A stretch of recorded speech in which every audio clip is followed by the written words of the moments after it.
All right, I'm just going to start the recording. Brilliant. Well, here's what I want to say. As I've reflected on either friendships or environments that I've been in that facilitated growth, because remember, that's God's desire, is for us to, man, we're going to be friends, we're going to have fun, we're going to be in one another's lives, but we also want to have some sort of dynamic going on in the campus ministry, whether it's in small group, discipling relationship, or just friendships, that actually facilitates growth, where we're helping one another to escape the corruption of the world and be radically transformed to participate in the divine nature. All right, so we want that. I would say that there's two things that need to be present for any small group or friendship to be an environment that facilitates that. Okay. On the one side, it needs to be a high grace environment. Okay. And on the other side, you probably know what I'm going to say next. It needs to be a high truth environment. Okay. So high truth and high grace. So I'll give you the headline on grace. Obviously, the grace part is it should be a place in this friendship, in this group, where I feel unconditionally accepted, where I feel I belong, I am loved. Ultimately, it's a safe place. It's a safe space. A lot like what Thomas mentioned, that, man, I could just drop my guard and be real and be vulnerable. It's what Brian mentioned. There's no egos here, man. We're all suffering together. We're all heading in the same direction, you know? And it's what Abby mentioned. We're just dying at wits here, man. Like there's no hierarchy here. It's just like high grace. Like you just unconditionally accept it. I belong here. It's okay. All right. So you need that high grace. And then the other side, there needs to be high truth. Truth is where it's actually people that love you enough that are willing to tell you the truth. It's people that are willing to give you feedback. You know, when you are veering off course, or you are starting to miss meetings, or you're losing motivation, or it's people that are willing to bring stuff up with you. It's a place where training and correction happens. Okay, but it's both of those. Now, let me ask you this. What do you think would happen is, or if we're in a small group that has a high grace environment, but a low truth environment? What do you think would be lacking there, and which direction do you think that would head in? So high grace, but low truth. Just fire out some things. I can share. Yeah, Max? I think it would kind of be chaotic, because you just let people get away with whatever. So if you're just gracious the whole time, constantly, and people are continuing to mess up, and you're just like, oh, it's okay, we'll try again tomorrow. That won't work out too great, because people will just continue, I guess, misusing the grace. Okay. Yeah. Great. SJ? I was going to say something similar, but I guess also what happens with that is that people don't learn boundaries as well. I think of a kid as well, if you just keep giving them grace and, there's no like truth or anything extra to explain why that was wrong, but like, it's okay, I still care about you. I think they don't learn those boundaries, which are so important in life. So yeah. Great. Zander? If I think in terms of relationships, we're going to stop relying on each other. There's a very high grace aspect. Like, if we're just going to continue allowing people to do what they want to do and not speak what's actually going on our mind and our hearts, then our hearts are ultimately going to harden, and we're not going to really rely and trust on those people anymore. Okay. So, yeah. All right. Awesome. Yeah. So there's a number of things, but ultimately growth is probably not going to happen. We'll remain stuck. We'll be one warm, happy, fuzzy group that's stuck, that really enjoy one another. But man, from a progress and a transformation and a participating in divine nature, it's probably not going to happen. Conversely, and I think many of us maybe grew up in parental environments like that, where there's high truth, but very low grace. So high expectation, a lot of truth telling, a lot of correction. But man, what happens is I always feel under pressure. Like, I need to perform, I need to behave better, I need to get better grades. And like, my value is determined by how this thing goes, So it's like very anxiety provoking, and it's very hard to be yourself. and to be real in those environments. All right. So we need both. What I want to do tonight is, and I'm quite excited to see what's going to come out, is we are going to jump back into a time where Jesus had a moment with one of his, with his small group. All right. And when I say Jesus' small group, obviously crowds were following him all the time. But when I refer to his small group, I'm really talking about the 12 apostles, the dudes that he selected to be with so that he could train them, so that he could send them out. Like there was an intentional gathering together and bonding these guys together. Now we're going to hop into a moment. And the only thing that we're going to focus on tonight, we won't focus on truth tonight. We're just going to focus on how do we create a safe space? How do we create places in our friendships and in our small groups that's safe? All right. So have a look on John chapter 21. And we're going to pick it up here from verse 1. And very instructive passage, but we'll read quite a bit of it. And then we'll stand back and make some observations. John 21, verse 1 says, afterwards, Jesus appeared again to his disciples by the Sea of Galilee. It happened this way. Simon Peter, Thomas, also known as Didymus, Nathanael from Cana in Galilee, the sons of Zebedee, and 2 other disciples were together. I'm going out fishing, Simon Peter told them. And they said, we'll go with you. So they went out, got into the boat, but that night they caught nothing. Early in the morning, Jesus stood on the shore, but the disciples did not realize that it was Jesus. He called out to them, friends, haven't you had any fish? No, they answered. He said, throw your net on the right side of the boat and you will find some. When they did, they were unable to haul the net in because of the large number of fish.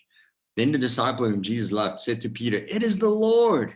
As soon as Simon Peter heard him say, it is the Lord, he wrapped his outer garment around him, for he had taken it off, and jumped into the water. The other disciples followed him in the boat, towing the net full of fish, for they were not far from the shore, about 100 yards or 90 meters. When they landed, they saw a fire of burning coals there with fish on it and some bread. Jesus said to them, bring some of the fish you have just caught. So Simon Peter climbed back into the boat, dragged the net ashore. It was full of large fish, 153. But even with so many, the net was not torn. Jesus said to them, come and have breakfast. None of the disciples dared ask them, who are you? Because they knew it was the Lord. Jesus came, took the bread, gave it to them, and did the same with the fish. This was now the 3rd time Jesus appeared to his disciples after his raised from the dead. When they had finished eating, Jesus said to Simon Peter, Simon, son of John, do you love me more than these? Yes, Lord, he said, you know that I love you. Jesus said, feed my lambs. Again, Jesus said, Simon, son of John, do you love me? He answered, yes, Lord, you know that I love you. Jesus said, take care of my sheep. The 3rd time he said to him, Simon, son of John, do you love me? Peter was hurt because Jesus asked him the 3rd time, do you love me? He said, Lord, you know all things. You know that I love you. Jesus said, feed my sheep. Very truly, I tell you, when you were younger, you dressed yourself and went where you wanted. But when you are old, you will stretch out your hands, and someone else will dress you and lead you where you do not want to go. Jesus said this to indicate the kind of death by which Peter would glorify God. And then he said to him, follow me. All right. So what's going on here is this is post the resurrection. And what's happened is the apostles have gone back to Galilee. And there's a group of 7 of them together. We know some of their names, and then 2 other ones we don't really know who they were. And then I don't know what was happening. Maybe they were hanging out or doing something, but Peter just kind of stood up and said, man, I'm going out fishing. Now, I don't know if he was frustrated, bored, didn't know what was happening, but he was going out fishing, and he was obviously a fisherman by profession. This was a hobby. This is what he did for a living prior to becoming one of the apostles. So it's something that he was good at. And the rest, the other 6 said, well, dude, we'll come with you. So all of them get on the boat and they row out. Best time to fish in the Sea of Galilee was at night with nets. And they're fishing all night, throwing out this net, but nothing. And then in the morning, as I guess the sun comes up, there is Jesus on the beach, but they didn't recognize it was him. And he just calls out, you got to love Jesus' sense of humor, man. Of course he didn't. Of course he knew they didn't have fish, but he shouts, hey, do you guys have any fish for me? And like, there's no sentence. It's just no. Just like this dejected fisherman that has not caught anything. All right. And then Jesus says something interesting in verse 6. He says, well, why don't you throw your net on the right side? I'm sure you'll be able to find some there. And as they do it, they haul in such a large net with so many fish that they can almost not sort of pull it in. And then in verse 7, it says the disciple whom Jesus loved, which was John, realized that it was Jesus. All right. There was something ringing a bell in the back of his mind. He said to Peter, looks at him, says, man, this is the Lord. And all of a sudden we see Peter put his outer garment in, jumps in, and he swims 90 meters to the shore. Okay. So we have pretty conclusive evidence that Peter was a swimmer. Okay. Very important. But if you like swimming, you're in good company. But in any case, so he lands there. And as he gets to the beach, there he sees a little fire with coals on them. So this was very disturbing for me because I realized that Jesus didn't make fire with wood, but with coals. And if you grew up with me, that's a big deal. But okay, so Jesus made a coal fire, and on the coals were some bread and some fish. And then he says to Peter, hey, why don't you bring some of the fish that you just caught as well? And like he pretty much serves them breakfast, says, come have breakfast with me. So him and the other 6 sit down and they're having breakfast. Now, I think we got to zoom out here for a moment and consider where Peter's life is at. Okay, so Peter was one of the close 3 with Jesus, all right, with James and John.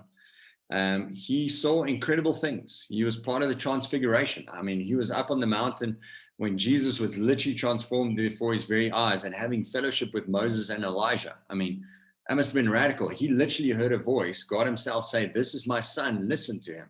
He was there. He was there when Jesus raised a little girl from the dead. He was there when literally his own mother-in-law was healed by Jesus himself. So he's seen a lot. He's been there. And literally the friendship was so tight that he had the freedom to rebuke Jesus. So when he disagreed with Jesus and the course of the action that Jesus wanted to take, he would rebuke him. So that's what was going on. And then shortly before the cross, we have this moment where Jesus is, remember last time, trying again to explain to the guys that he's going to the cross and what's going to happen with him in Jerusalem. And Peter says, you know what, even if all these other guys, pointing out to the other apostles, abandon you and flee, I will never do it. Pretty much saying, like these other disciples, man, they could desert you and flee. They might lack faith, but I will stay the course. And Jesus is like, well, I got some news on that one. It's not exactly going to work out that way. And we know that's not what happened, right? When Jesus got arrested, Peter was one of the guys that ultimately ran. He fled. He did even worse. He followed Jesus at a distance. And he was asked 3 times whether he knew Jesus, and he denied him 3 times. And we had this moment recorded, I think, in the Gospel of Luke, when the rooster crowed the 3rd time. Jesus looks across the courtyard, says nothing, but literally makes eye contact with Peter. And then we know that at that moment, Peter left and he broke down and he wept bitterly. But, interestingly, we also don't see Peter at the foot of the cross. The only one of the apostles that are there is John. John, Jesus' mother, and some of the women. Okay, so if you were Peter, post-resurrection, with all of this unfolding, what do you think are some emotions that Peter might have been experiencing at that time? Considering he abandoned, he ran, he denied him, he wasn't at the foot of the cross, any of that. What do you think is going through his mind and through his heart?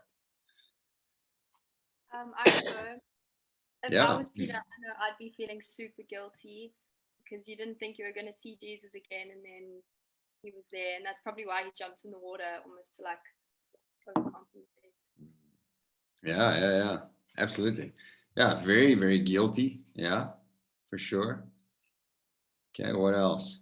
I think going on that, I think shame, like just this immense, like full body shame of like, oh my word, I suck. This is the one thing I said I would never do, and I did it. Now I have to live with it, kind of thing. Yeah. And so then I think seeing Jesus is then literally the opposite. It's like, oh my word, I have a chance to maybe redeem myself. Oh my word, Jesus. Like, I think it's just frantic energy when he realizes it's Jesus because of that intense guilt and shame. Yeah. Yeah. Yeah. I can imagine that for sure. Yeah, Mark. I'd probably feel scared to even like approach him. Just feeling like, man, this guy's gonna rebuke me, or this guy's gonna have something to say to me. He's about to destroy me. So I probably would swim the other way, not towards him. Yes. Yeah, absolutely. Yeah, I mean, it's a mixed bag, right? I mean, I can imagine, I don't know, have you ever disappointed like somebody super close to you, like blown it, like really blown it? You know that feeling when it's like guilt mixed with regret, mixed with like embarrassment, mixed with like, I wish I could just take it back. Like, I wish I didn't say that. I wish I didn't do that. But it's like out there. I ran, I denied him. Like, there's just like this broken pieces lying there, like this loss of confidence, loss of, I guess, purpose. I mean, Jesus said he would be the rock. He would be the one that would have the keys to the kingdom. I mean, and yet this moment completely exposed where he really was. I can imagine a number of these different things going on, and then, so we have this moment, and from verse 15 onwards, it says, when they had finished eating breakfast, Jesus asked them, do you love me? All right, and he pretty much asks them 3 times, do you love me? And Peter answers him, yes, I do. Yes, I do. And Jesus gives him a variation of, now love others, take care of my sheep, be a shepherd, lay down your life for others. And ultimately, he indicates to him that he will die in a way that he does not want to die because of this role that he would play. Now, here's the cool thing. This whole story, let me put you on the spot here for those who know the Gospels. This story in John 21 is a mirror of a previous time that happened. Does this ring a bell to anybody about when this previous time was? All right, so I have Divan shaking his head. That's very bold, or nodding his head, but I won't put him on the spot. Anybody want to venture a guess? All right. So this is a complete mirror. If you turn your Bibles, you can do it right now if you want to. I'm not going to. Of Luke 5. Luke 5, we have this incident where Peter is out fishing and a large crowd gathers at the shore. It was so large that Jesus decides to get in Peter's boat, and teaches people for a long time. And after he's done teaching, he says to Peter, hey, why don't you put out so we can go fish? And what does Peter say? Dude, we fished all night and have caught nothing. Okay, but because you say so, I'll do it. So they row out into the sea, and Jesus says, well, why don't you kind of throw your nets out on the other side of the boat? They do it, catch this large amount of fish, and then what is Peter's response? He falls face down and he says, away from me, Lord, I'm a sinful man. And then it has this thing where, Jesus changes sort of his identity, he changes his name, and pretty much says, from now on, you will catch men. He pulls up his boat and he starts following Jesus. So what we see in John 21 is Luke 5 was the calling of Peter, or of the disciples, with a specific focus on Peter.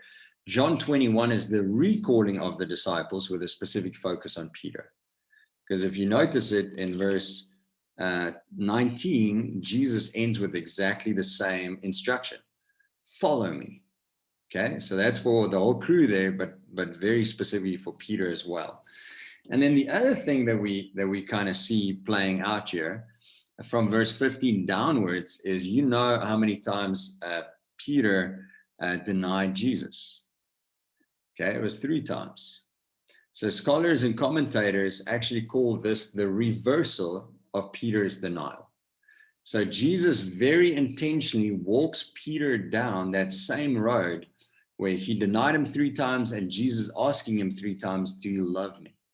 Do you love me? Do you love me? So it's a very significant moment that mirrors, and what's at play here is Jesus in a very intentional way is reinstating, recalling, repurposing, if you may, Peter and the other disciples. All right. Now, if you stand back at that and you look at what Jesus could have done or how he could have responded, okay, after these guys left him, deserted, fled, how do you think he could have responded? And what do you notice about him in this whole scene that just kind of leaps out at you and strikes you as just so like incredible? Yeah, Thunder. I'm amazed, by the way. Thank you for that connection. I think a natural response, I would have expected Jesus to be like, everybody, you're watching, this is what you shouldn't do. Almost like as a lesson, you know, like when you're making noise at the back, okay, not me, but other people making noise at the back of the class or whatever. And then the teacher just like puts you on the spot to show everybody else that this is what it looks like to disobey, and these are the consequences and whatnot. And I think Peter probably expected that. The disciples, well, yeah, it was, yeah. I expected that. I mean, if I was just watching a movie where I didn't know what was going to happen, I probably would have been like, yep, here we go. Let's see what happens. And he's just completely gracious, completely, it's amazing. I'm, wow, shaking low-key. But yeah. That's awesome. All right. Yeah, thoughts there. Jacques. Yeah, Tom. I think just building off what Tando just said, I think it's quite encouraging that these are the guys that ran away and stuff a few chapters earlier when Jesus was crucified. I mean, he's got the power to like send lightning bolts on top of all of them, you know, and just poof, they're gone. But his grace is not to do that, but rather to call them back to the original sort of job that he had for them, you know. It's not that they become secondary because of what they had done. He still commands them to take care of my sheep, or you know, then feed my sheep. But I think it's still a component of truth. If we just, you know, that high grace and high truth of asking Peter 3 times, do you love me? It's like a slight rebuke, you know. Yes, a gentle, yeah. No, it's true. It's very, very true. Yeah. Yeah, I mean, all right, let me just be honest here. And Laura can attest to this. Like, if you put me in that scenario and I didn't read my Bible or pray that day, but if I put my Christ likeness aside, how I would have responded if all of you guys deserted me and fled, and no one was at the foot of the cross, and he followed at a distance and said, Jacques, geez, never met him. Like, yeah, don't know the man. I think I would have found a way, either one, to react outright, or to have those like little dagger stabs. We're like, you know, I'm just going to cold shoulder you here. I was going to say, yeah, no, I figured as much from you guys, you know, or I don't know, like, I don't know. I'd have this like passive aggressive, or I'd explode. I mean, there'd just be, I think I'd just be so like hurt and disappointed, and like all of those frustrations would just kind of come out. And I know that because, man, I battle with that with my own kids. Like, I love them, you know, but that comes out. And yet what you see in Jesus is just, it blows my mind. One, there's no rebuke. The first thing that he does is he makes them breakfast. He's like, man, you know, before we talk about anything, these guys have been fishing the whole night. They must be hungry. They must be tired. They must be disappointed. Like, I was gonna make them breakfast. Like, we're just gonna have a meal together and hang out. That's the first thing he does. He has like a fish fry for them, but there's no scolding, there's no rebukes, there's no passive aggressive, there's no coldness. He serves them, you know. And then I just love with Peter, and I agree with Tom. I do think it's like a slight it's a slight rebuke. But I think Jesus, in a very deliberate way, takes Peter and almost like walks him through those 3 like epic fails, and walks him through that to say, dude, it's okay. Like that's completely reversed. It's completely wiped out. And I love as well, somebody said this, like, it's not like they've become second-rate citizens. It's not now, okay, now you've disappointed me. Okay, I'm not going to react. I'm just not going to give you guys any responsibility anymore. Because I saw how that went. He literally doesn't do that. He reinstates them and says, now follow me and take care of the thing that matters to me the most, which is other people. He reentrusts them with it. Grace, a safe place. You know, that Jesus' love and friendship enabled Peter to recapture the dream, to regain his confidence, to restore his faith. It was a place where failure was not final. It was a place where mistakes made and hurt caused was forgiven completely. It was a place where relational connection was restored and deepened after an epic fail. And it was a place where I think people were free enough to be themselves and as a result grow. You know, because the Peter that you see after this event is radically different. If you take this as one of the last interactions, then Jesus gives him the Great Commission and he's gone. You look at him in the first 9 chapters of the book of Acts, like, oh my goodness, like the dude is totally different, totally transformed, like radically, you know, playing this role. We even see him become a pillar in the church and a unifier throughout, where he's the guy that gets sent out to the non-Jews or to the Gentiles in Acts chapter 10, and opening up sort of the door for them sort of as well. So what is it like to be around you? What is it like when I fail in your presence? When I hurt or disappoint you, or things don't go according to plan, or anything like that? Are you a safe place? You know, do people feel noticed? Do they feel unconditionally accepted?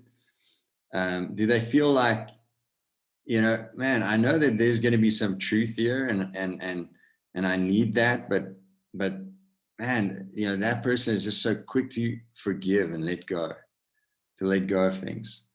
Or you, somebody where failure is final. Like, all right, man, no problem. Hey, Manine. Hi, I'm Manine. Dana invited me today to be part of the group, and I'm so excited because I've been waiting to be part of this. Anyway, so I have an opinion about that.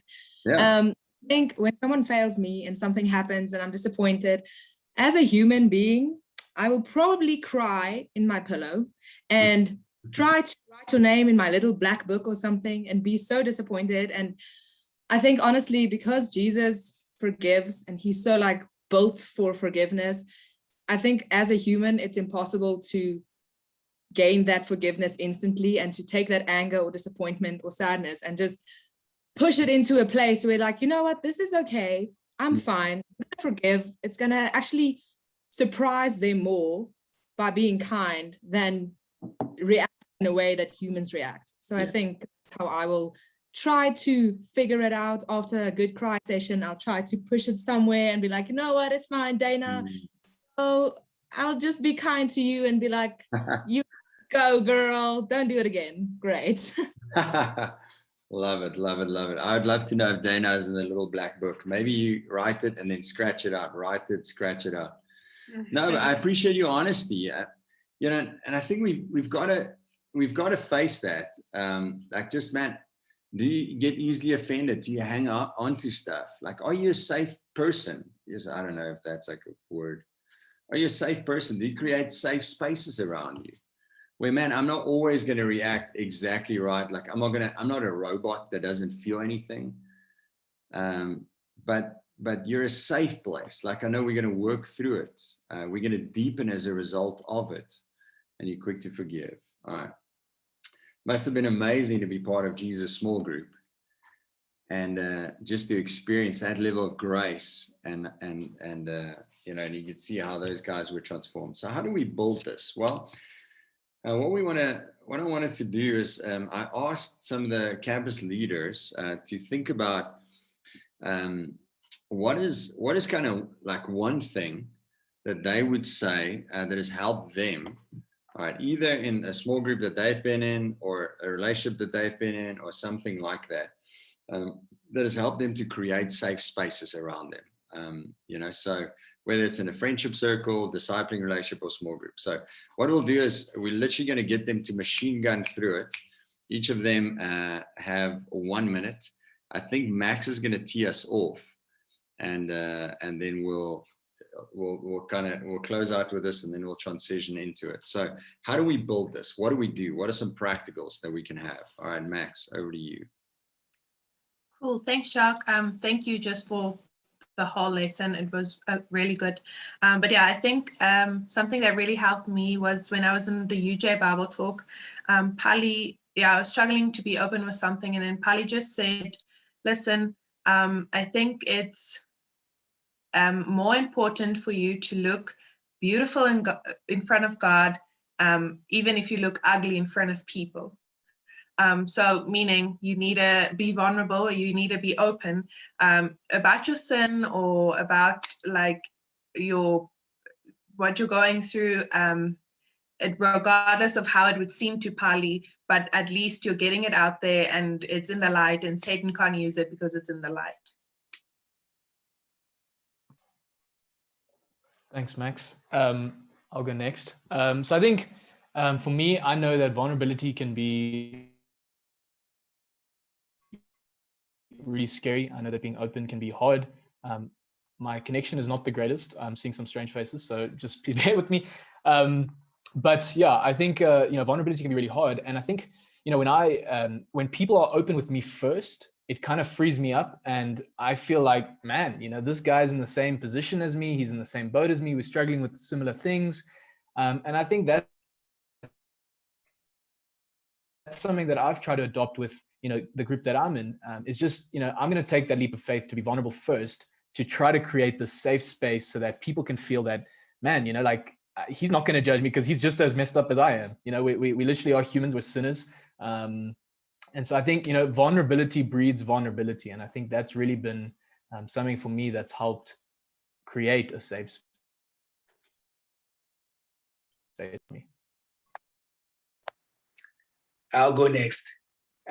So for me, creating a safe space has always been great in theory. I just didn't know how to do it in practice.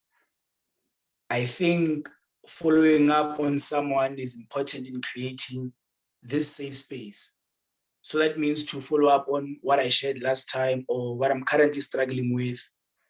I believe that can go a long way towards creating that safe environment where everyone is cared for and feels loved. So following up for me helps in doing that.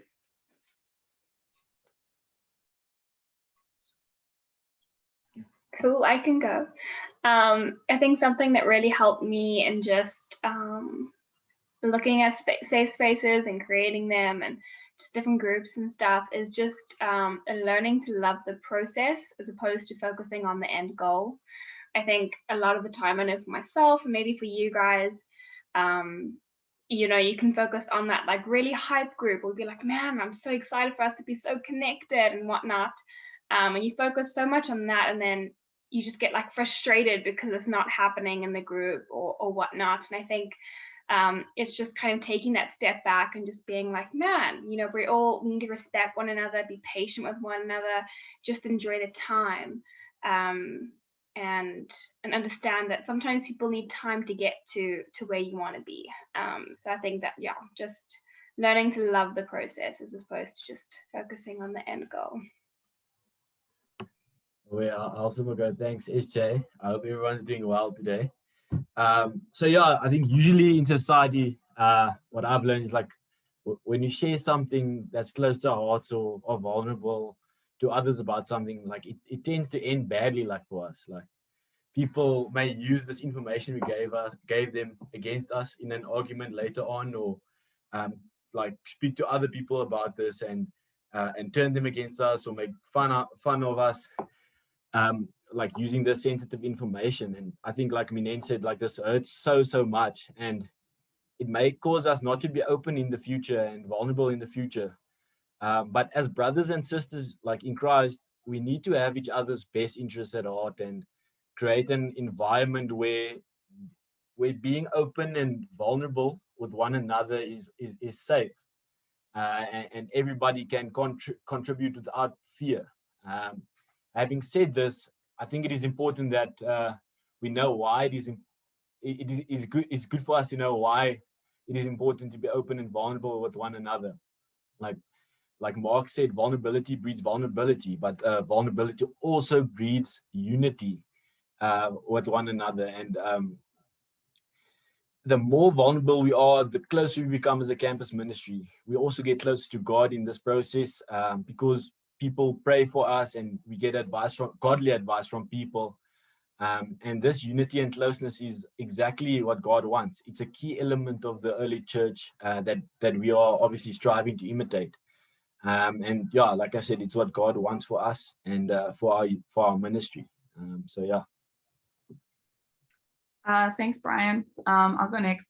So I have a small group at the moment it's me and 3 other girls, and we meet every second week, and we kind of just catch up on how we're doing, what's going on in life, what's the tea, like what's actually going on inside. And I think before we got to that point of we feel comfortable just sharing everything, in our first meeting, we kind of discussed what we want this to be. Like we got together and we were like, this is the goal, like SJ said, but then we wrote down how we're kind of going to get there, and it's choices that we make. So before every meeting, so at the beginning, we wrote this mantra in essence with choices that we make. And before every meeting, someone prays and someone reads the mantra to remind us that this is the choice that all of us made so that we can grow collectively.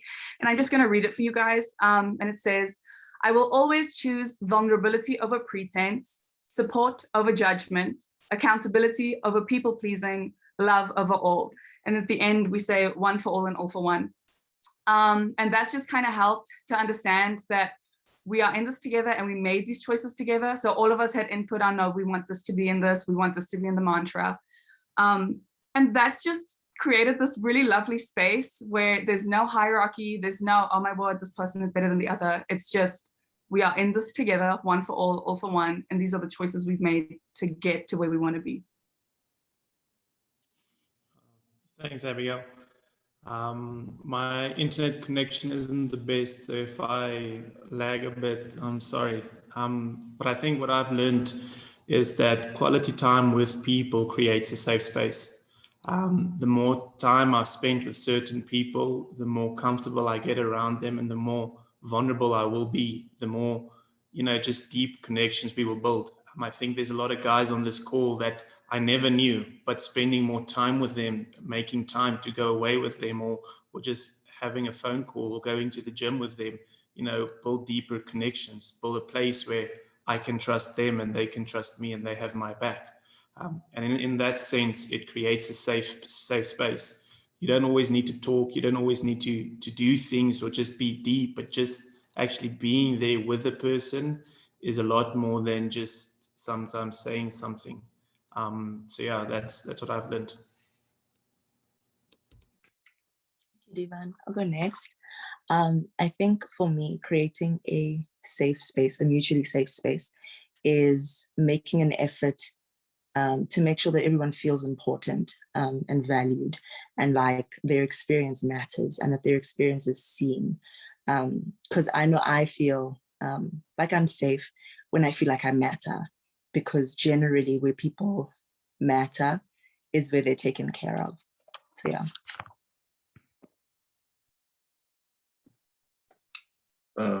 Hello. Can you hear me? My connection is also a bit fuzzy, so but yeah. So I'll go next. I actually heard this from someone recently. But my practical, I guess, is that it's fine to fail. And so I think, sort of going a bit off what Mark said, that a safe space naturally breeds vulnerability. But for this to happen, we need to feel normal in being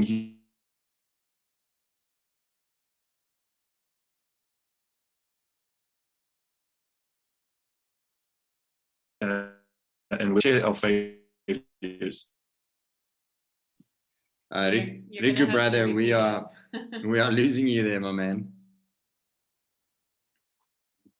Am I lost? Maybe just try turn off your video and see if that works to hear you better. Yeah. Am I back? There we go. Yeah. We got you. I'm so sorry. Where did you lose me? At being human. So at the beginning. So it's very important to be human. It is. All right, I'll try again. So basically, yeah, that for this safe space, we need to feel normal in being human with our flaws, our failures, and our insecurities, and all our inadequacies. So I think we need to have an intentional set time when we meet where we can share our failures, and in a small way even celebrate our not being good enough. And so I think it comes from realizing that we I see people are laughing. Am I still here? All right. Are you there? I wasn't hoping for this to be funny, so I don't know why. But anyways, so yeah, I think it comes from a place where we realize that we weren't designed to be perfect, but really only to give our best. And so I know that I'm quite the opposite of being perfect. So it helps me so much to know that those with me in this safe space, small group of friendship is also full of failures, just trying to be their best. So yeah. Amen. All right. Well, guys, super appreciate that. So what we have, just if I bullet through it, one, man, rather look ugly before people and good before God. Vulnerability breeds vulnerability. Taking that first step. Michael spoke about following up. E.D.G.E spoke about that this takes time. Like, be patient with safe spaces. You don't just kind of jump in on them. Brian, having one another's best interests at heart. Like, we need to feel that you're in my corner, you are for me. All right. That creates a safe space. Abby, I love the mantra. Like, I don't know if it's like sacred or if you guys can post it on the group, but the idea of making an agreement, like in that friendship or in that small group, like this will be a safe space. And what is that going to look like? And what choices do we all need to make? That's awesome. Divan, quality time with people creates safe spaces. Tanya, making sure that everybody feels valued and important. And then I love what Riku shared, celebrating failures. Like, maybe we'll try that next Campus Diva where we go, all right, what was the biggest flop you had this week? And then you can share it and we can all clap hands for you, because here, there's nobody perfect. But I just love that. Like, it just normalizes it. Like, hey, man, we don't have to keep up a front or pretenses, but imagine where failures are celebrated so that we can learn from it and grow. Like, no one's judging one another. Can you imagine how much growth would happen there? So here's what I want you to do, is just to take 30 seconds and to think about, if we were to ask you, okay, what would you need to do in order to create a safe space, like around you? Okay, what would you have said? Like if you had a minute to kind of share, what would be the one or two things that you would say, if I would do this, like maybe for me, it's like, maybe if I actually truly am a confidential person, like if somebody asks me to keep something confidential, I do, instead of just kind of speaking to different people, like that would create a safe space or whatever. So just take 30 seconds, jot that down for me. And then when we break out into our groups, we're not going to come back here. You can kind of share those and just kind of hang out. So I'll just give you 20 more seconds.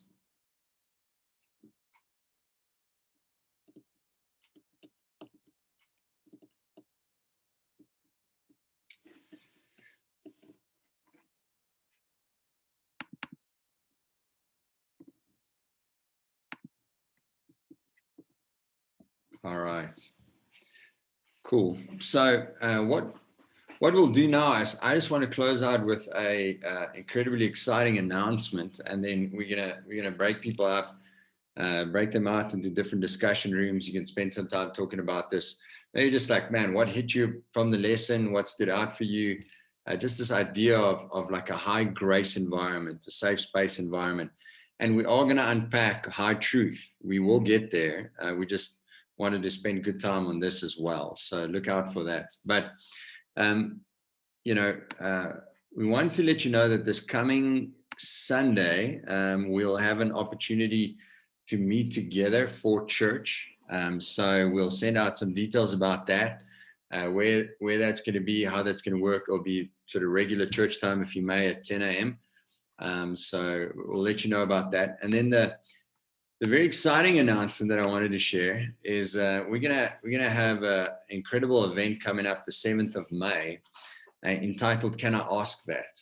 All right. Now, we had this last year, towards the end of last year, and it's really a time where we invite a biblical teacher, I don't know if one could say a scholar or something like that, and we just have a time of asking him tough questions that we're wondering about God, the Bible, Christianity. Like, I almost want to say nothing is off limits, like, but where we ask and he could just have a time to respond. So in this year, Jason Alexander is going to join us for it. So he's part of our fellowship of churches. He's just south of Seattle in the state of Washington in the US.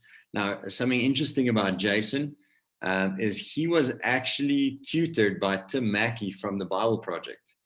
So when Jason was taking second year Hebrew, Tim was his tutor, which is kind of a random fact. And now all of a sudden, Tim's become obviously the dude from the Bible Project, the most well-known Bible cartoonist, if you may. So it's not exactly Jason's claim to fame, but it was just kind of an interesting fact to know. So, but he's going to come in. He's super dynamic. He's a linguist, a Bible teacher. It's just going to be an incredible time. All right. So here's what I want you to do. Is I want you to think about, if you had an opportunity to ask him a question, what would you ask? And we're going to post on the campus group, the Edge group, probably tomorrow, to ask you to send those questions in. All right. So, and things like, I think what came up last year was things like, do all roads lead to the one God? Right? Like, or is Christianity the only way? That was one of them. Why does the God of the Bible seem so intolerant? Goodness me, like there seems to be an edge to this God, especially the one in the Old Testament. How will people that have never had access to Christianity be judged one day? So some of them are sort of light, and I'm just curious about it, and others are like serious concerned about the character of God. That's okay. So we want this to be a space where we'll walk away feeling inspired and encouraged, and also anybody, regardless of where they're at religiously, would be able to walk away feeling the same way. So that's going to be the 7th of May, which is a Friday at 7:30 p.m. And that week, we won't have a campus midweek. All right. So that's kind of 2 weeks' time. So instead of meeting together like this on Wednesday night, that will just kind of shift to the Friday night. So hopefully that makes sense. And you guys are excited about it. It's going to be a very, very cool time. So please let people know. We'll drop it on social media. We'll get the word out. It should be a pretty dynamic time. So any questions about anything in life?